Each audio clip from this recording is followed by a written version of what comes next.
So this afternoon we will have a set of sessions. So we will start with the Women in ISMIR session. So actually the cocktail that you had during lunch is a part of a ISMIR initiative, and the bingo social networking games is part of ISMIR initiative. So we will start with the ISMIR session. After that, we will have a short introduction of the meetup with industry. Then we will move to the whole presentation session D, and then we will end the day with a short introduction of the in-conference evening that happens this evening by Cynthia. So I let the floor to Audrey and Eva. So, hi all, thank you for coming to the ISMIR session. I hope you enjoyed the reception, the bingo activity during the lunchtime, and the wine that ISMIR sponsored. So, yes, this is us. So we'll have a few presentations during the ISMIR session, and we'll have, we hope we'll have some time for a plenary discussion to know what future initiatives of ISMIR could be. So first, I would like to thank the local organizing committee, especially the general chairs, Gaël, Geoffroy, and Slim, who helped us to organize this session and the lunch. We would like also a big thank you to Blair, who's here, and who was the chair of the for finding sponsor. For the travel grants, we'd like to thank Eva and also Iris Rand, who took charge of attributing grants to, to all students, but also to ISMIR women participants. And we will also like to extend our thanks to previous ISMIR chairs, including Blair, Anya, and Emilia, who helped us very well by sharing their experience with us and their documents and everything that were very useful for us to prepare this session. And obviously, all of this wouldn't be possible without our sponsors. So here are our wonderful sponsors. So just for those who don't know ISMIR already, ISMIR is a group of people in the MIR community that is dedicated to promoting the role and increasing opportunities for women in the field. They are there to provide support, and to provide the ISMIR group organize a lot of activities, and you'll have a sample of these activities this afternoon, activities that have been conducted already and activities to come. So ISMIR has been associated with ISMIR for a very long, well, for not such a long time, but it's like the first ISMIR meeting was in ISMIR 2011 in Miami, and we had a breakfast meeting. I was there, and I can say that this first meeting was I think we were only women except for one man. But for all others ISMIR activities, there have been a very good turnout for both men and women, and we're really pleased that this is something that has become an important part of ISMIR, and that everyone is embracing. So the first official ISMIR session was held in Malaga in 2015, so this means it was the first time it appeared in the official program of ISMIR. So we're now at the fourth official ISMIR session. So ISMIR has maintained a directory of women in music information retrieval. So there's a public directory with 84 names in it, but we're still counting. So if you have not signed up to be in the public directory, please go to the ISMIR website and put your name in the directory. And we also have a mailing list and a Twitter account. So the presence of women at this ISMIR. So we can see that since ISMIR has been there have been a lot of efforts that has been dedicated to ensuring that we would have a fair representation of women, at least where it was possible where we had control on that. So we worked with the local organization chair committee all the previous year to make sure that the session chairs, the local organizing committee, and the ISMIR chair, keynote speakers, that they would be women represented in those roles. So, but for authors and first author, we can see that we're always around 16, 20, 22%. So it has been almost the same thing since we collect data about that. So this means that we still have work to do to ensure women are actually submitting papers to ISMIR and make sure that they receive a fair evaluation. So the plan of the session today, we'll start with Eva that will talk about the ISMIR travel support, and then we'll have Anya who will talk about the mentoring program. We also talk about the first ISMIR annual workshop, which will happen on Friday, and then new initiatives for increasing diversity at ISMIR 2019, which will be presented by Cynthia. And then just to fuel the plenary discussion, I will talk a little bit about what's happening in IT in general, what are the initiatives that we can, and what we can learn from these initiatives in other IT domain. So I will give the microphone to Eva.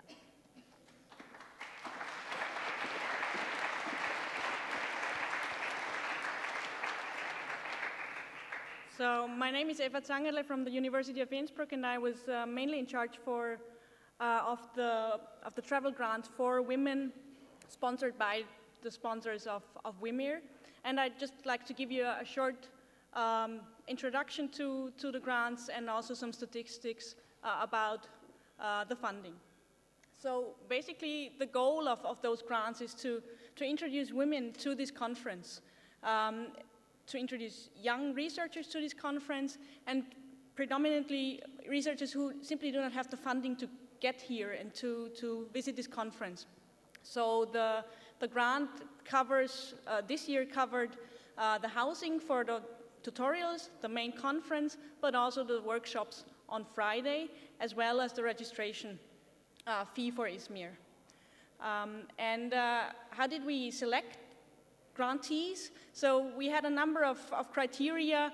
The most important ones were simply the amount of funding available to the applicants, the seniority level of the applicants, but also we aimed to kind of diversify those women who actually got the grants. So this year we received 42 applications. Naturally, it's 42. Out of these 42 applications, 11 women not only applied for the ISMIR travel grant, but also for the student travel grant. And in total, we were able to give away 12 grants. So we could support 12 women to get here and stay here and be part of this community. Unfortunately, 2 women canceled last minute, and we simply weren't able to find any other women to take over their grant within 2 or 3 weeks before the conference. So in total, 10 women could be funded by this initiative. So I was talking about diversity, and if we take a look or change the perspective to geographic diversity, you can see that the women that we were able to fund come from Brazil to China to Taiwan, Spain, the UK, Netherlands, so really quite diverse. And also no university received 2 grants. It was only 1 grant per university. And talking about the career stage those researchers are in, what we did is we were able to fund 1 postdoc, 1 undergrad, and obviously PhD students and master students. So this is the distribution of career level. And the fact that I actually like the most about those grants is that 9 of these 10 women have never been to ISMIR before, and we were able to introduce them to the community by these funds. And this is, I think, a big achievement. So that's it for the travel grants, and I'll hand over to Anja.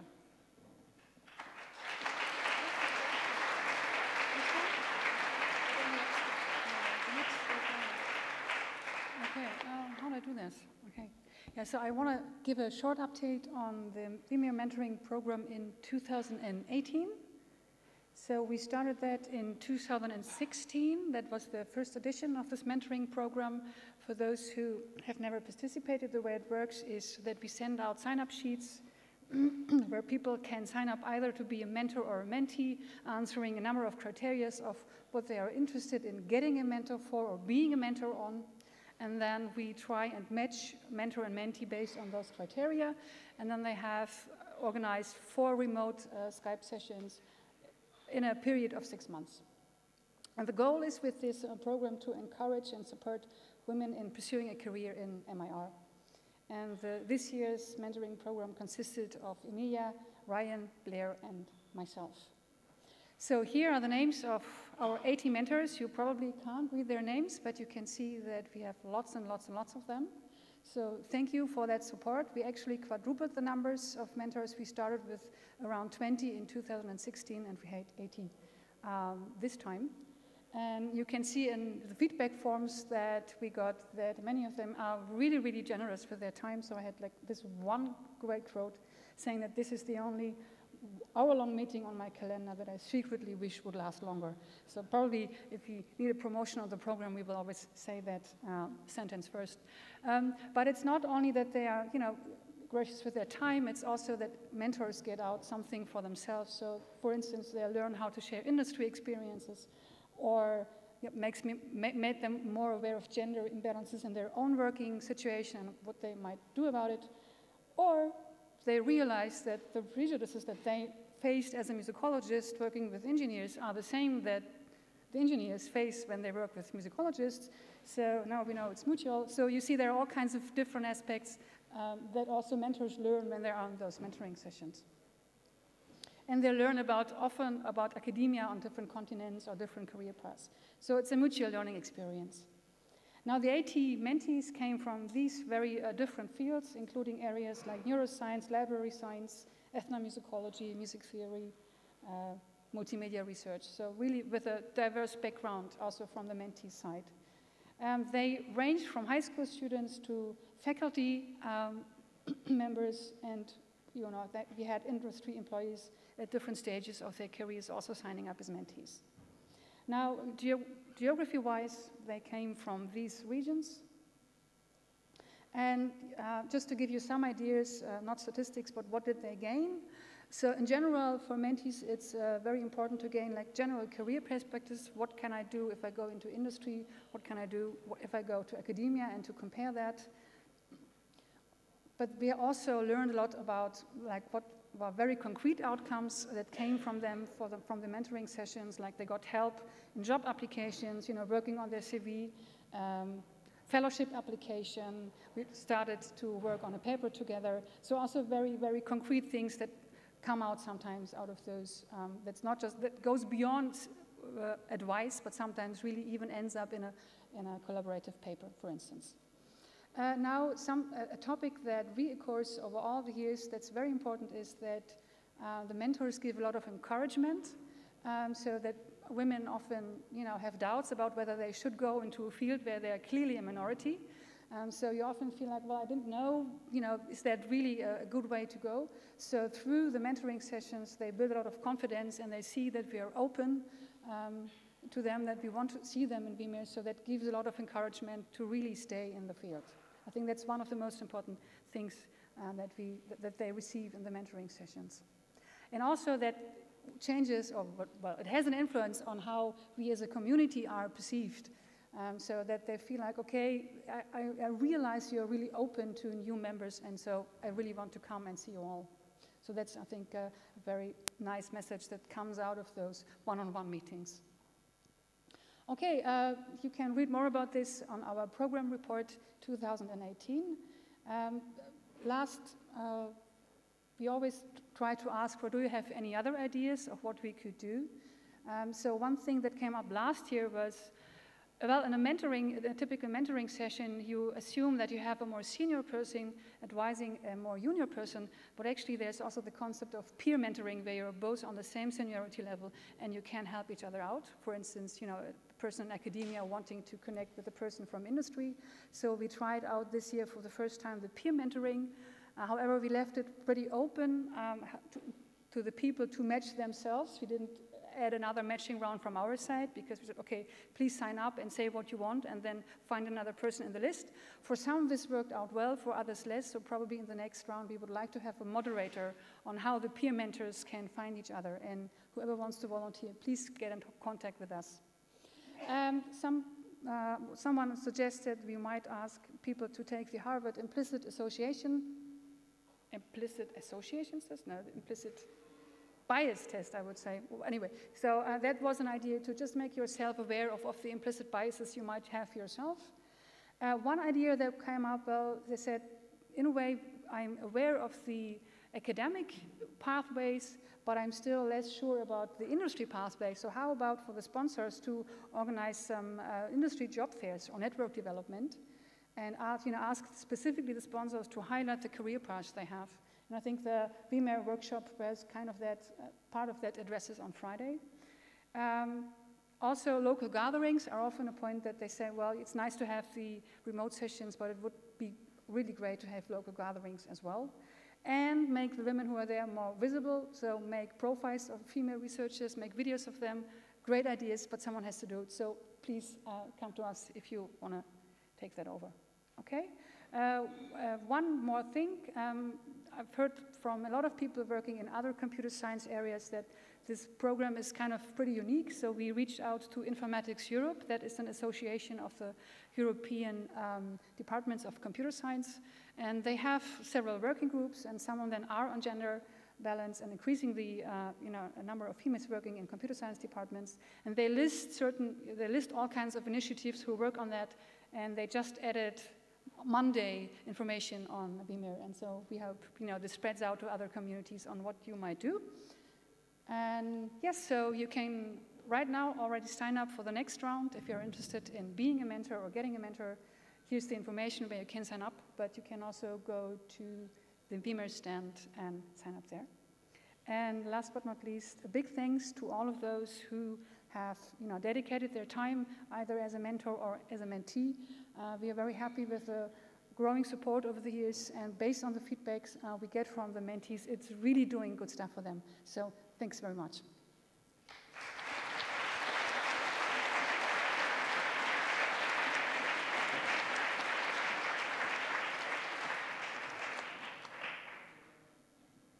Hello, my name is Blair Kaneshiro, and I'll be speaking about the ISMIR First Annual Workshop, which is a new initiative of the ISMIR community in 2018. So for the first time this year, we'll be having a day-long workshop that is just focused on ISMIR. So this will be held as a satellite event of the main ISMIR conference. It's jointly organized by ISMIR and Spotify. It hasn't taken place yet, so the workshop will take place this Friday, which is the day after the close of the main conference, and it'll be all day at Telecom Perry Tech. And this workshop is not just for women. In fact, it's open to all members of the MIR community, and it's free to attend. So if you're interested in signing up, registration is still open, so you can visit the ISMIR blog to learn more about the workshop and also access the RSVP form. So that's ismir.wordpress.com/category/ISMIR-workshop. So that will have all of the information about the day. So the ISMIR workshop has two primary aims this year. The first aim is to provide a venue for mentorship, networking, and collaboration among women and allies in the ISMIR community. The second aim of the workshop is to highlight technical work by women in MIR, and this will be work that is in various stages of completion. As for the format of the workshop, we decided to deviate a bit from the standard format of talks and posters. So the workshop will actually combine a number of activities. So we will have a poster session, and the format of the poster session is to really focus on preliminary and early results. So it was actually a requirement to not submit work that is completed. We'll also have a networking lunch, and the lunch will be organized around topics similar to the topics of the ISMIR mentoring program. So professional development, personal development, maybe issues that are commonly encountered by women in the field. And finally, the main activity of the ISMIR workshop will be these small group ideation and prototyping sessions, which will be led by senior members of the ISMIR community, and I'll speak more about that in just a moment. So I just want to point out that the activities of the workshop support the aims of the workshop, but more importantly, this type of format would not have been possible without several years of support already from the ISMIR community at large. So on behalf of the organizers, I just want to express my gratitude to the MIR community for being so supportive of ISMIR over the past several years. So regarding the small group prototyping sessions, we came up with a format whereby we have what we call project guides, who will be each leading a small group session during the workshop. So the project guides are leaders in MIR, and we also consider each project guide to be an ally of ISMIR, either by being a woman themselves or by having participated as a mentor in the ISMIR mentoring program. Each project guide could choose a topic of his or her choice, and we encourage the project guides to also choose topics that are kind of early stage ideas so that during the group session, all of the group participants can actually contribute meaningfully to the topic. And so this will be focused group work, culminating in short presentations at the end of the day. So in terms of activities, it could vary widely depending on the group or the topic. So it could be things like identifying use cases, conducting a literature review, maybe proposing a framework, even developing some code or conducting a small-scale experiment. And for the deliverables of the day, the group could choose if they wanted to maybe write a blog post, start a code repository, write a short paper, maybe come up with a working prototype, or we especially hope that these activities will lead to longer-term collaborations among the group members and possibly the project guides. So these are the project guides for the ISMIR first annual workshop. We have, oh, I'm sorry, it's cutting off. We have 11 topics, and I think you can see that we have a fairly equal gender representation. Also, the projects are nearly balanced between academia and industry, and they span a variety of subtopics of MIR, which I hope also highlights the diversity of the field in general. So on behalf of the organizers, I want to thank the project guides for contributing their time and putting themselves out there to do this. So that concludes my presentation about the workshop.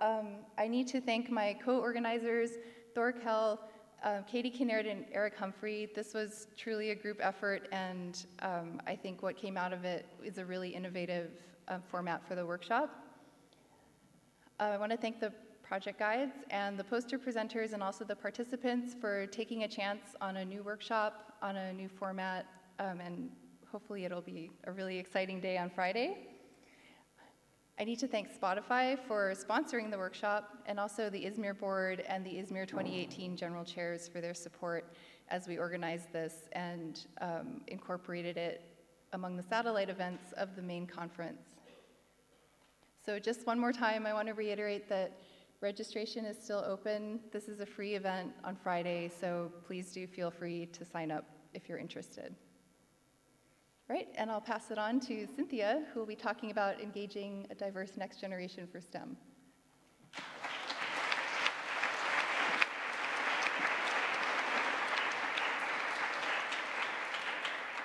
Yeah, so thank you, Blair. My name is Cynthia Liem, and I'm from TU Delft. which is where the next ISMIR will take place. So remember that name and that location. Yes.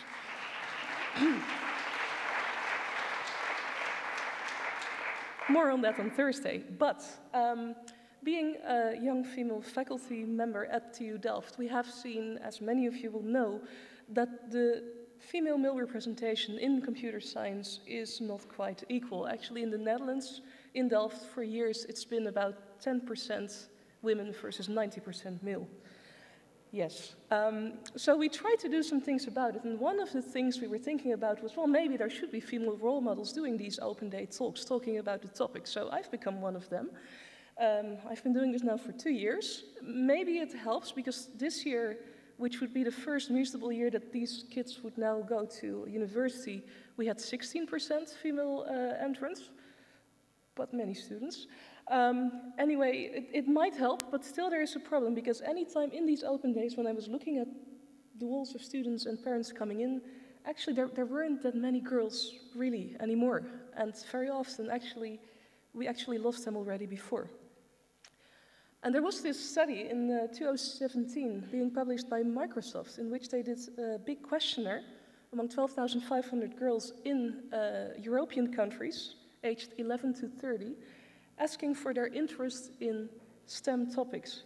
And just for this graph, I exported 3 numbers, all markets, their replies, France and the Netherlands, against age, so relative interest in STEM topics as they grow older. And while generally in France the interest is a bit higher than average, and in the Netherlands it's actually lower, what we do see is that there is this dip which happens, and generally a kind of rather low point as soon as they indeed reach this 15 to 18 years old range, which is exactly when we start interesting them for disciplines.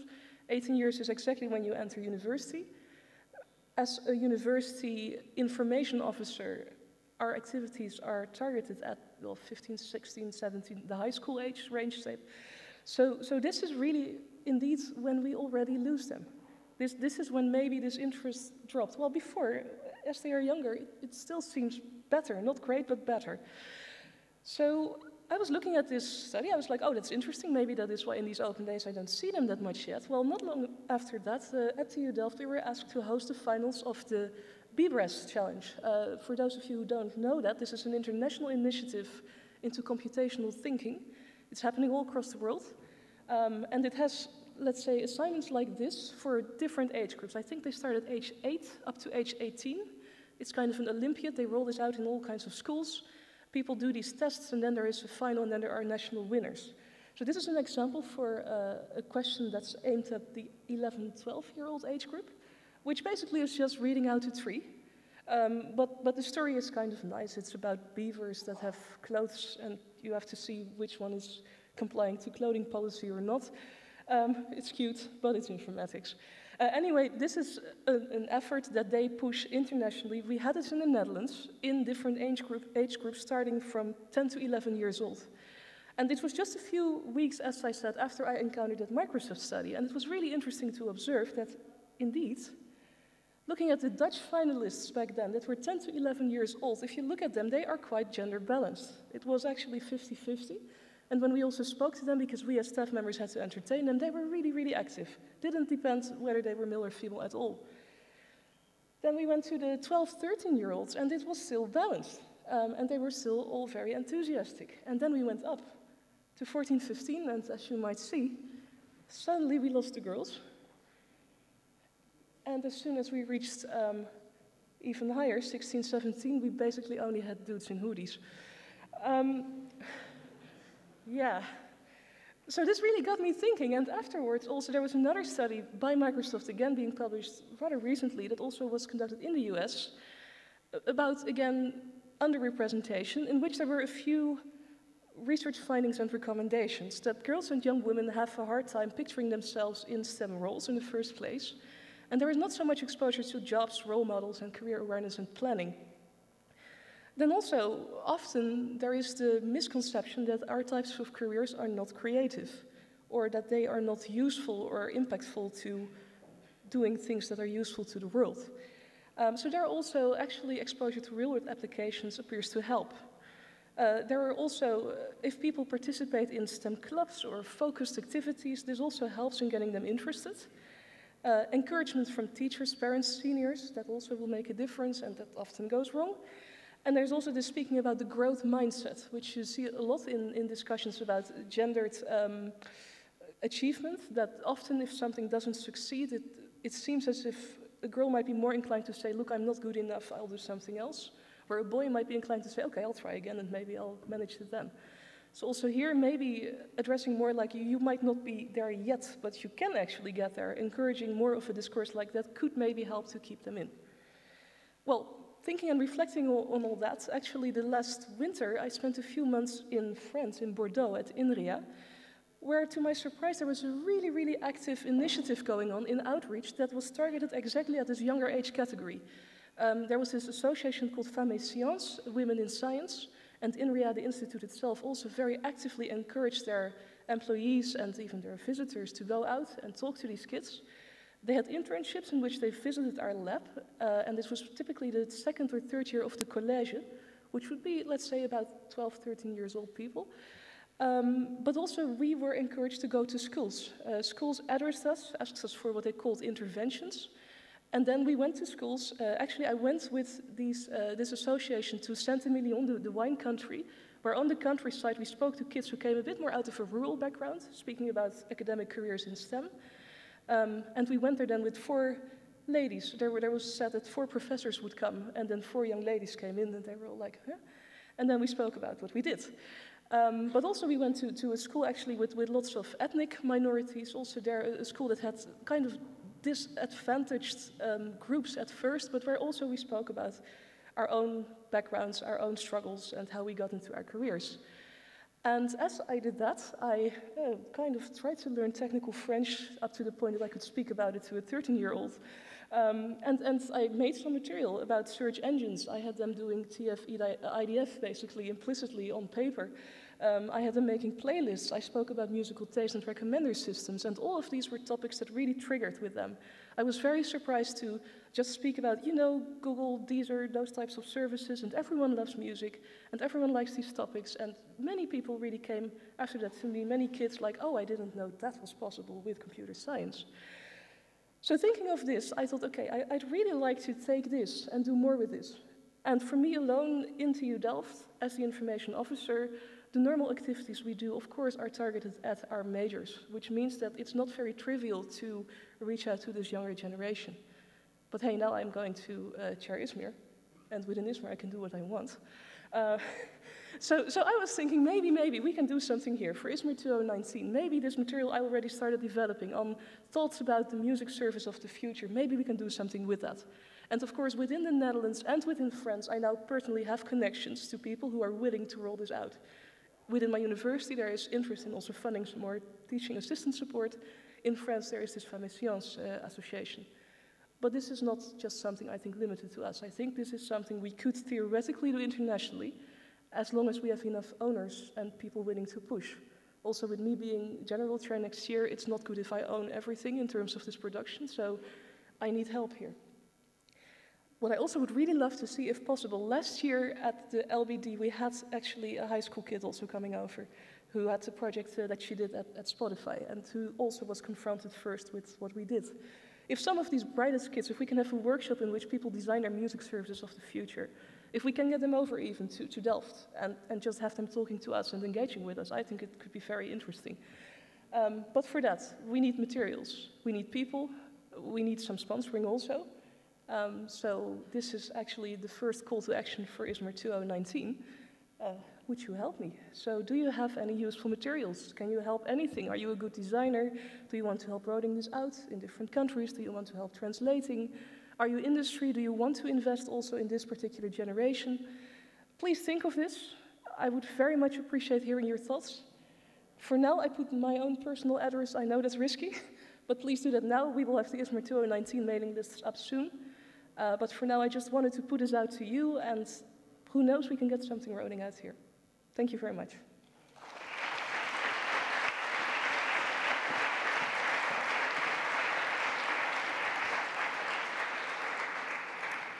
So It's me again. So since I want to keep some time for the discussions, I will go quickly, but I look at the studies and the studies that have been conducted on why there is such a small representation of women in IT and what are the issues we're facing by having such a low representation and the solutions that has been proven to work.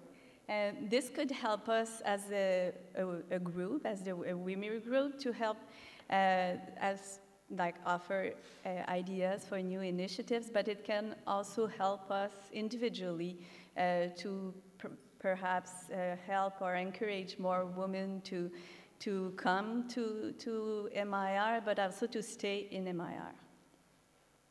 So we've talked a lot about the representation of women, but we know that there's only 19%. These are American data, but it can change, obviously, if you are in another country, or if in subdomain, the proportion is even lower, such as Cynthia said, like in some area, it's even like around 10%.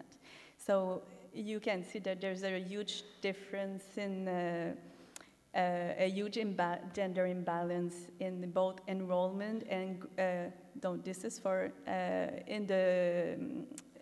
for professional occupation and for in people getting a degree in computer science.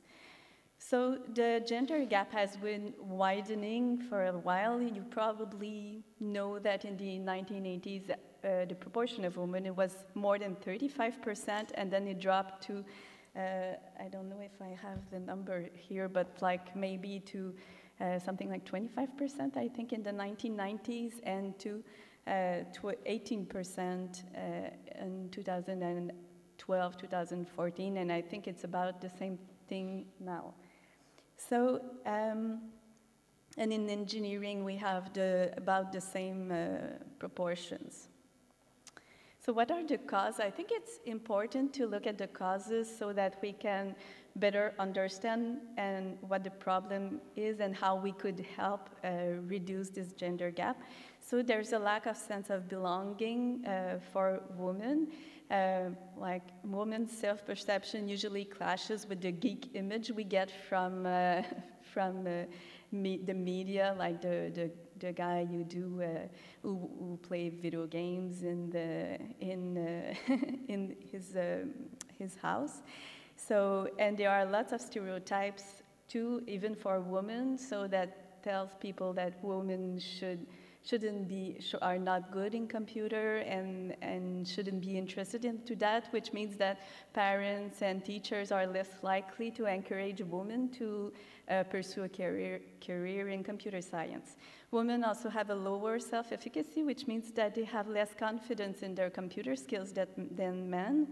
And there's a lack of awareness because most people don't know about how the possibilities computer science offer. It's difficult for women to know, to imagine them as having a fulfilling career in computer science, because when we do introduce children and adolescents to computer science, it's often to do things like creating video games or things that are less interesting or appealing for girls than for boys. There's also a lack of support that is and the unconscious bias that are linked to the stereotypes too. So just to go quickly, So the issues that we know from research that diversified teams are usually more innovative, and especially having women in important positions in the industry is associated with more innovation and also with better financial results. But otherwise, we find very few studies that take the time to say why it's a problem, why it's an issue that we have so few women. But some people have started talking about algorithm fairness. We often talk about accuracy, but fairness is another important thing too. We can think of Google, who at one point had an algorithm who labeled a photo of two black persons as gorillas. And this is like an example of unfairness in algorithms. And I think this is, we might ask ourselves if there are things like that in music, in our algorithms.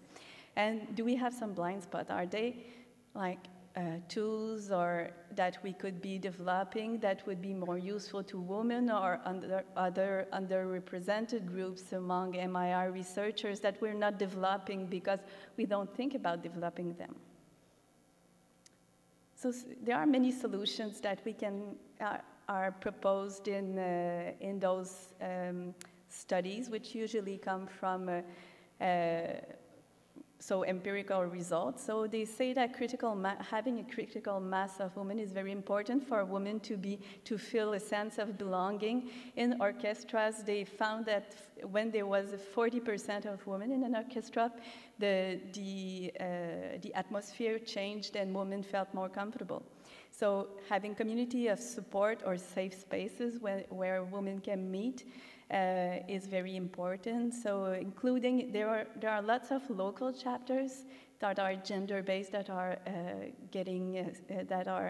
have been founded recently. Having role models or mentoring from women is very important. Having an adapted pedagogy, and teaching